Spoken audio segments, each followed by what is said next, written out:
ఆస్తుల కోసమే జరిగిందనేది నిర్వివాదాంశం అని చెప్పి అక్కడ ప్రజలు అంటున్నారు. దర్యాప్తు సిబిఐ దర్యాప్తు అసలు ఆ కోణంలో జరగలేదు. సిబిఐ దర్యాప్తు వైఎస్ వివేకానందరెడ్డి గారి రెండో వివాహం గురించి అసలు జరగలేదు, ఆ కోణంలోనూ జరగలేదు.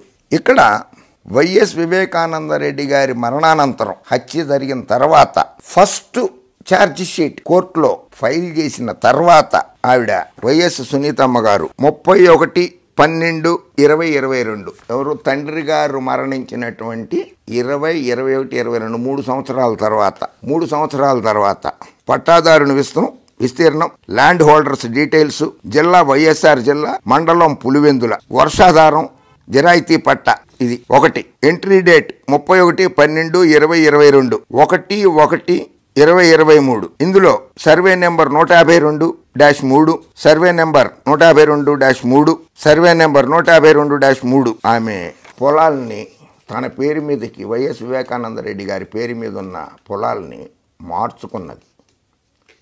ఫస్ట్ ఛార్జ్ షీట్ ఫైల్ చేసిన తర్వాత వాంగ్మూలాలన్నీ నమోదు చేసిన తర్వాత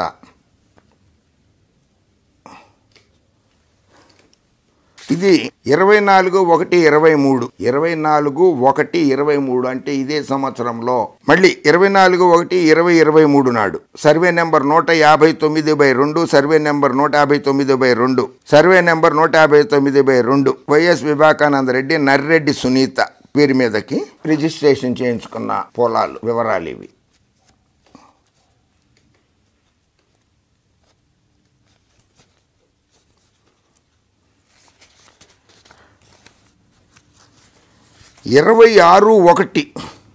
డేట్ తప్పుపడిందేమో ఇక్కడ 2023 నాడు 26 జనవరి, అది 26 జనవరి తప్పుపడి ఉంటుంది.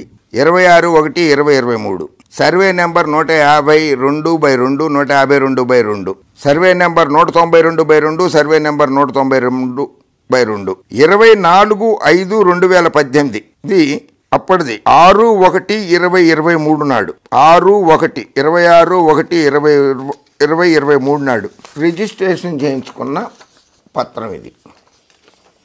వైఎస్ వివేకానందరెడ్డి గారి పేరు మీద ఉన్నటువంటి పొలాల్ని రిజిస్ట్రేషన్ చేసుకున్నటువంటి 26/1/2023 సర్వే నెంబర్ 192/2, సర్వే నెంబర్ 192/2, ఖాతా నెంబర్ 463లో 1, 588లో 1 ఇది రిజిస్ట్రేషన్ చేయించుకున్న పొలం చేయించుకున్నది ఆమె. మెట్ట భూమి.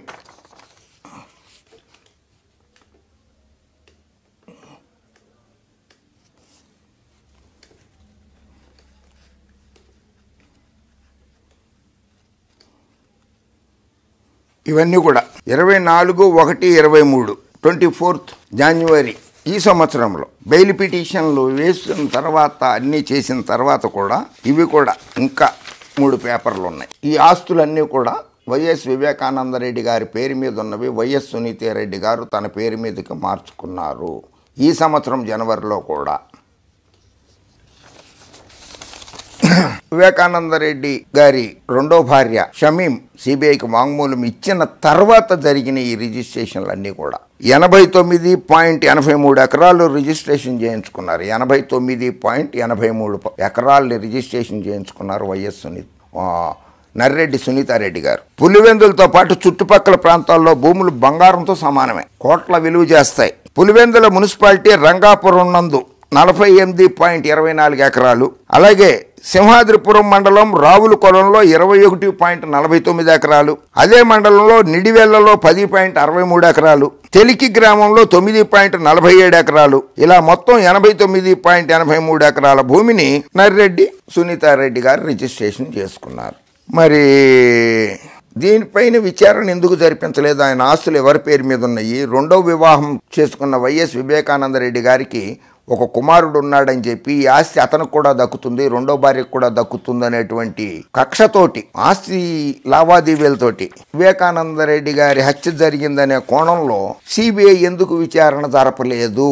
31/12/2022 సర్వే నెంబర్ 152/3, ఖాతా నెంబర్ 330, 31/12/2022 సర్వే నెంబర్ 152/3, ఖాతా నెంబర్ 550 ఇది కూడా చేయించుకున్నారు రిజిస్ట్రేషన్.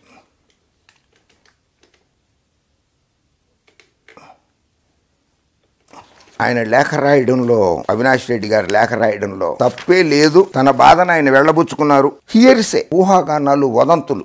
ఆస్తుల కోసమే వివేకానంద రెడ్డి గారిని ఎవరు హత్య చేయించుంటారు అనేది వివేకానంద రెడ్డి గారి ఇంట్లో నోటరీ చేసినటువంటి కొన్ని డాక్యుమెంట్లు ఉన్నాయి. ఆ డాక్యుమెంట్లను ఎవరు దొంగిలించారు, ఏ టైంలో దొంగిలించారు అనేది కూడా ఒక ఆలోచించదగ్గ విషయం. సిబిఐ ఆ కోణంలో ఎందుకు విచారించలేదు? అసలు ఈ కేసు విచారణని ఎప్పటికైనా సరే లాభం లేదు సిబిఐని. ఎందుకంటే అది చంద్రన్న బ్యూరో ఆఫ్ ఇన్వెస్టిగేషన్గా మారిందని చెప్పి ప్రజలు అనుకుంటున్నారు కనుక నేషనల్ ఇంటెలిజెన్స్ ఏజెన్సీ ఎన్ఐఏకి ఇస్తే చక్కగా ఇన్వెస్టిగేషన్ చేస్తారు ఎవరు హత్య చేయించారని. అసలు నిజమైన దోషులు ఎవరన్నది బయటకు వస్తారు కనుక తొందరపడి ముందే ఒక కోయిల కూసిందన్నట్లుగా పచ్చ మీడియా మీరు జడ్జిమెంట్లు ఇచ్చేయకండి, తీర్పులు చెప్పేయకండి, జర్నలిజం విలువల్ని రాసేయకండి. ఒక్కసారి వైఎస్ అవినాష్ రెడ్డి మొహాన్ని చూడండి. ఆ మొహంలో ఆ చిరునవ్వు ఎలా ఉంటుంది అనేటువంటి చూడండి.